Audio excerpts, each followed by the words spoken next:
미카엘과 그의 사자들 교회 20번째 설교를 시작하겠습니다. 요한복음 5장 17절로부터 30절까지 보겠습니다. 예수께서 저에게 이르되 내 아버지께서 이제까지 이러시니 나도 일한다 하시매 유대인들이 이를 인하여 더욱 예수를 죽이고자 하니 이는 안식일을 범할 뿐 아니라 하나님을 자기의 친아버지라 하여 자기를 하나님과 동등으로 삼으심이라. 그러므로 예수께서 저에게 이르시되 내가 진실로 진실로 너희에게 이르노니 아들이 아버지의 행하시는 일을 보지 않고는 아무것도 스스로 할 수 없나니 아버지께서 행하시는 그것을 아들도 그와 같이 행하느니라. 아버지께서 아들을 사랑하사 자기의 행하시는 것을 다 아들에게 보이시고 또 그보다 더 큰 일을 보이사 너희로 기히 여기게 하시리라.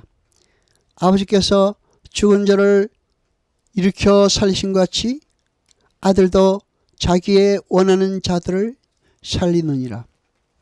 아버지께서 아무도 심판하지 아니하시고 심판을 다 아들에게 맡기셨으니 이는 모든 사람으로 아버지를 공경하는 것 같이 아들을 공경하게 하려 하심이라. 아들을 공경치 아니하는 자는 그를 보내신 아버지를 공경치 아니하느니라. 내가 진실로 진실로 너희에게 이르노니 내 말을 듣고 또 나 보내신 이를 믿는 자는 영생을 얻었고 심판에 이르지 아니하나니 사망에서 생명으로 옮겼느니라. 진실로 진실로 너희에게 이르노니 죽은 자들이 하나님의 아들의 음성을 들을 때가 오나니 곧 이때라. 듣는 자는 살아나리라. 아버지께서 자기 속에 생명이 있은 것 같이 아들에게도 생명을 주어 그 속에 있게 하셨고 또 인자됨을 인하여 심판하는 권세를 주셨느니라. 이를 기이 여기지 말라. 무덤 속에 있는 자가 다 그의 음성을 들을 때가 오나니 선한 일을 행한 자는 생명의 부활로 악한 일을 행한 자는 심판의 부활로 나오리라. 내가 아무것도 스스로 할 수 없노라. 듣는 대로 심판하노니 나는 나의 원대로 하려 하지 않고 나를 보내신 이의 원대로 하려는 거로 내 심판은 의로우니라. 아멘. 여러분, 아담 이후의 모든 죄인들은 하나님의 은혜를 잊고 살아갑니다. 그 은혜를 자기 자신이 의도적으로 거부하며 삽니다. 그게 선악과를 따먹고 하나님의 자리를 빼앗은 인간의 오만함입니다. 그래서 자꾸 자신의 힘을 하나님의 구원에 보태고 싶어하는 것이 죄인들의 속성입니다. 자신의 노력으로 무엇인가를 해서 하나님으로부터 칭찬을 받고 싶어 합니다. 그것이 바로 죄입니다. 구원은 오직 하나님으로부터 하나님의 은혜로만 주어집니다. 인간의 힘으로 지은 성벽의 마지막 문이 어떤 문입니까? 한밑갓 문입니다. 그것을 심판의 문이라고 번역합니다. 심판의 문으로 끝나는 것은 우리 인간은 하나님의 구원사에게 아무것도 보탤 수 없다는 좋은 상징입니다. 예수님은 자신이 하나님이 하시는 일을 보지 않고는 아무것도 스스로 하실 수 없다고 말씀하십니다.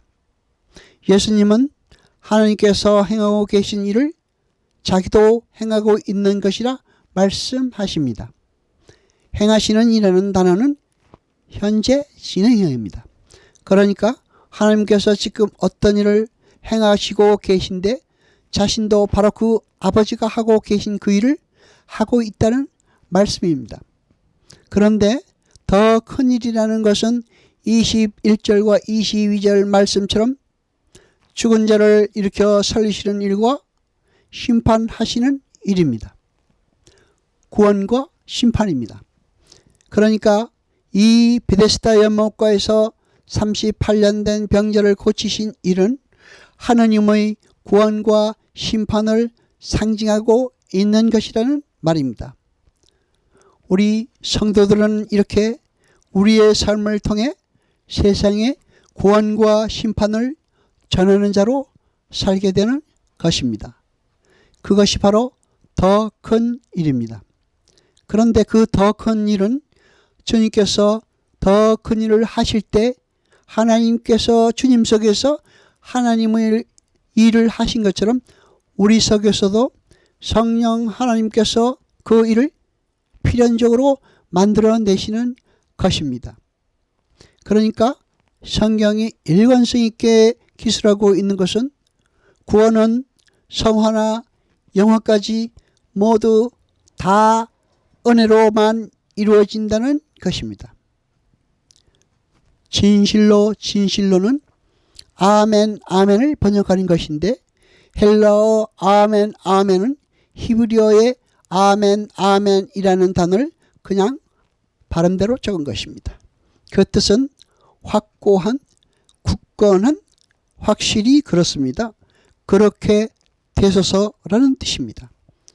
주님께서 아멘 하신 하나님의 일은 반드시 우리 삶에서도 하나님의 주도하에 완성될 것이라는 의미가 진실로 진실로라는 단어에 담겨 있는 것입니다. 하나님께서 우리에게 구원을 은혜로 선물로 거저 주셨다고 기록하고 있습니다. 구원이라는 것 자체가 자신을 자랑하는 자들에서 하나님을 자랑하는 자로의 회개입니다. 하나님의 백성들은 하나님 앞에서 혹은 다른 이들에게 자기를 자랑하는 것이 아니라 하나님을 자랑하며 하나님께 영광을 돌리며 하나님을 찬양하는 자들이어야 합니다. 여러분, 그것이 창조의 목적입니다. 주님께서 말씀하시기를 선한 일을 행한 자만이 생명의 부활로 나올 수 있고 악한 일을 행한 자는 심판의 부활로 나오게 된다고 말씀하십니다. 히브리서의 기자는 선한 일을 예수 그리스도로 말미암아 우리 속에 이루어지는 것이라고 기술하고 있습니다. 그런데 그 일은 하나님께서 하시는 일이라는 것입니다. 온전케 하시고 그리고 자기 뜻을 행하게 하시고 또 이루시기를 이것은 모두 사역동사입니다. 하나님께서 주도하고 계신다는 말입니다. 빌립보서 1장 6절을 보겠습니다. 너희 속에 착한 일을 시작하신 이가 예수의 날까지 이루실 줄을 우리가 확신하노라. 아멘. 여기서 착한 일이라고 번역된 단어가 정확하게 선한 일이라와 같은 단어입니다. 그 선한 일은 하나님께서 시작하시는 일입니다. 우리가 시작하는 거 아닙니다. 우리가 해야 할 선한 일은 무엇입니까? 우리 안에서 하나님께서 시작하신 새 창조가 점차로 진행되어 가면서 우리에게서 나오게 되는 열매를 말하는 것입니다. 그러니까 열매는 누가 맺으시는 것입니까? 하나님께서 맺으시는 것입니다. 인류의 구속사뿐 아니라 우주의 역사까지도 모두 하나님의 작정 아래서 하나님의 손 아래서 움직여지고 있는 것입니다. 우리는 그러한 하나님의 일하심 속에서 하나님의 은혜를 입어 하나님의 자녀로 잘 자라면 되는 것입니다. 그 자라남 역시 하나님에 의해 반드시 완성될 것입니다. 데살로니가전서 2장 13절을 보겠습니다. 이러므로 우리가 하나님께 쉬지 않고 감사함은 너희가 우리에게 들은 바 하나님의 말씀을 받을 때에 사람의 말로 아니하고 하나님의 말씀으로 받음이 진실로 그러하다. 이 말씀 또한 너의 믿는 자 속에서 역사하느니라. 아멘.